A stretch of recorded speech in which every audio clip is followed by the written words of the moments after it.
Back now with Harry's Burn. Harry's Burn looking good, really coming in, rounding into shape. We have Anteros. Truthfully speaking, Anteros didn't train good the other day. Took on a Mohawk. The track was sticky and muddy and shitty, and excuse my language, but just wasn't a good track. And I trained a mile in 18 or something. He wasn't great. I wanted to go a mile in 14 or 15.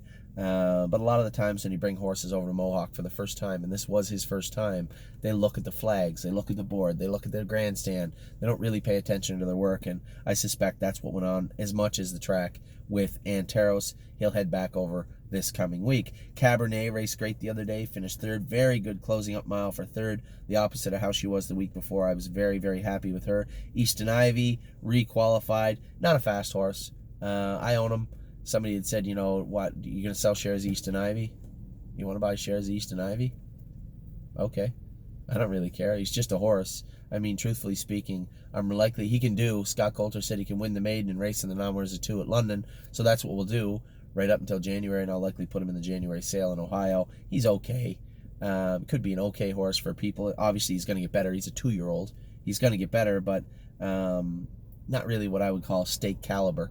So, continuing on our business model, so to speak, the likely outcome of the Easton Ivy show will be maiden, non-winners of 2, non-winners of 2, non-winners of 2, right up until the Ohio sale, and then we'll sell him in there. Excellent Nation's getting very close. I assume he went in 210, 212. That's what he went with. Oh, I got an update for you. That's what he went with, another horse in this burn. So I suspect Excellent Nation will be ready to go in the next 2 weeks to school. Forged in Fire has been in 218, which is surprising. But I watched him train yesterday. He looked good. Probably take him to Mohawk and train him in 215 on the bike this week and see how he looks. Gold Watch is getting close. I'm concerned that Gold Watch might be the Easton Ivy of the pacing world.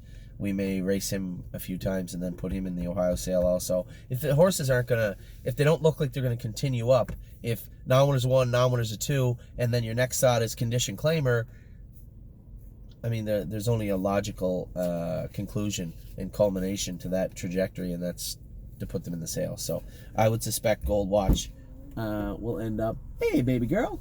Hello.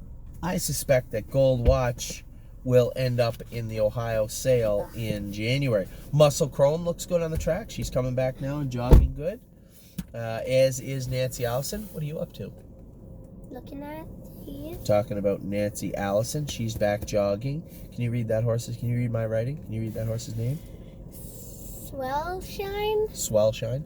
Really? Is it that bad? Sunshine's Finest, you. Sunshine's Finest, everybody. Took a trip to Mohawk the other day. Trained a mile in 212, I believe, on an off track, if I'm not mistaken. He's going to probably be ready to school in the next 2 weeks. You know, I'd said to Harry, are we going to x-ray him? And he goes, I'm making a book. are you? Good job. Why bother? He said the horse is sound. He's going halves and 5 and 6 sound.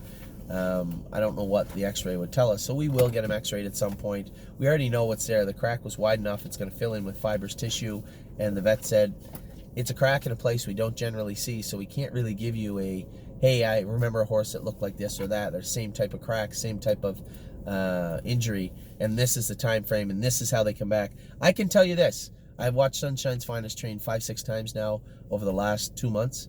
I think he looks the same as he did before. So hopefully he can hold up, and hopefully he is ready to rock, because it looks like he's getting close to going. And then last on the list, certainly not least, is Trafalgar. She looks very good. Yeah, Trafalgar's picked for second, I think, in the final of the Autumn Series tomorrow in London. So wish us luck. You're going to be looking at this video in the afternoon, and at night, Trafalgar should be racing for us at London's Western Fair Raceway. If you're in the area, come on out. It's a nice track. They got a great buffet, I'm told. Hold on, What does WWW stand for? World Wide Web. Oh. Yeah.